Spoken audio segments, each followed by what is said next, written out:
कानू सबक है नजीब सदो पढ़ पढ़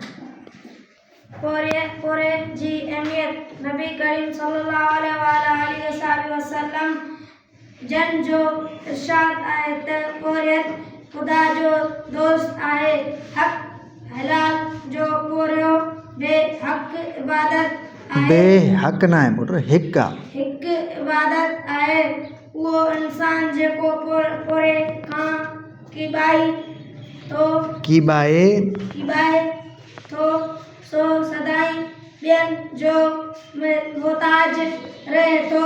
ही दुनिया जेका अॼु हेॾी औज ते पहुती आहे सा ॿिए इंसान जी पोरे जी जे करे पहुती आहे। सम्झो न असांजे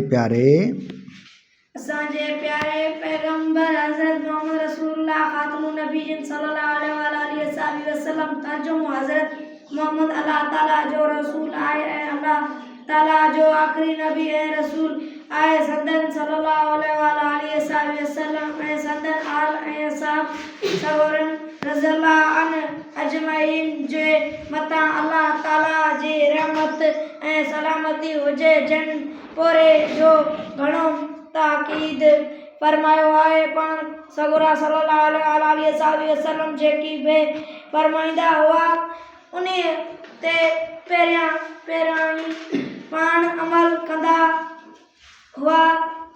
पोरे जी एतिरी इज़त अज़मत आहे जो ॿिन्ही जहाननि जा सरदार पंहिंजो कमु पंहिंजे मुबारक हथनि सां करण में फ़ख्र महसूस कंदा हुआ। पढ़न बाबा पाण सगोरा सल्लल्लाहु अलैहि वसल्लम जॾहिं मक्के शरीफ खां हिजरत करे मदीने शरीफ में रहण लगा तॾहिं कीअं मस्जिद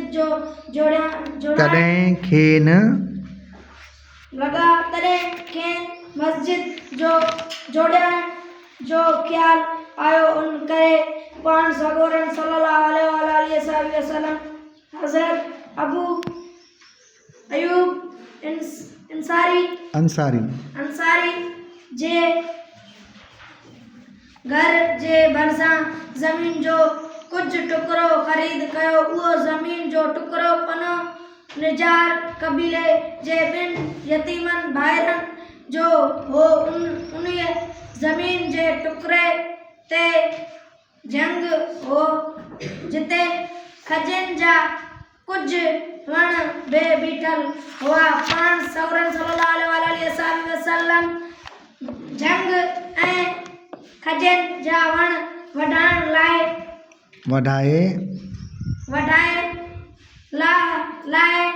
लाह कढाए मस्जिद जो बुनियाद रखियो जंहिंखे मस्जिद नबवी सॾियो वञे थो। जॾहिं ज़मीन मस्जिद जे अॾावत लाइ तयार थी वई त उन जी तामीर जो कमु शुरू कयो वियो।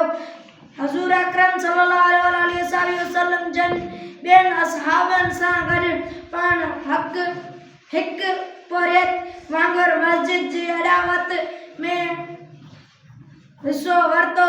असहाबनि मां सगोरन सल्लल्लाहु अलैहि वसल्लम खे अर्ज़ कयो त उहो कमु असांजे हवाले करे पाण आरामी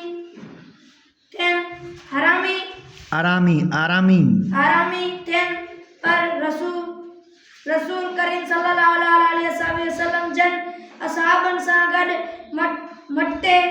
मिट्टी ऐं पत्थर ढोईंदा रहिया। असहाबी पाण सगोरन सल्लल्लाहु अलैहि वसल्लम खे पोरियो कंदे ॾिसी वधीक जोश ऐं जज़्बे सां कमु करण लॻा। मस्जिद नबवी उन वक़्तु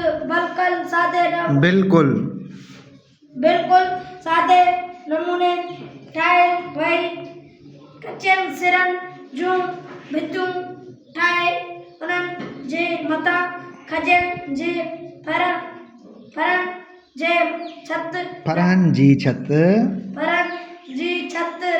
वही मस्जिद में फर्श न हण करे हुअण करे हुअण करे मींहुं पवण खां पोइ गप थी वेंदी हुई तंहिं करे पट ते पथरीली पथरीली मिट्टी विझराए उनखे पको कराए छॾियऊं। उन्ही मां साबित थियो त पाण सल्लल्लाहु अलैहि वसल्लम पोरे खे केॾो न पसंदि फरमाईंदा हुआ। जेकॾहिं पाण सल्लल्लाहु अलैहि वसल्लम रुगो हुकम कन हा तॾहिं बे मस्जिद नबवी अॾिजी वञी हा पर नबी करीम सल्लल्लाहु अलैहि वसल्लम जन पंहिंजे सिर कम करे पोरे जी अहमियत खे दुनिया आॾो साबित करे ॾेखारियो। असांखे बे घुर्जे त पाण सल्लल्लाहु अलैहि वसल्लम जे ॾिनल सबक ते अमल करियूं ऐं पोरे खां कॾहिं बि न कीबायूं। सबक ॾे ध्यानु ॾे पुट, कचो पको आहे सबक, ईअं न कर। हाणे हिन जो मश्क पढ़ंदासीं सुभाणे, ठीकु आहे।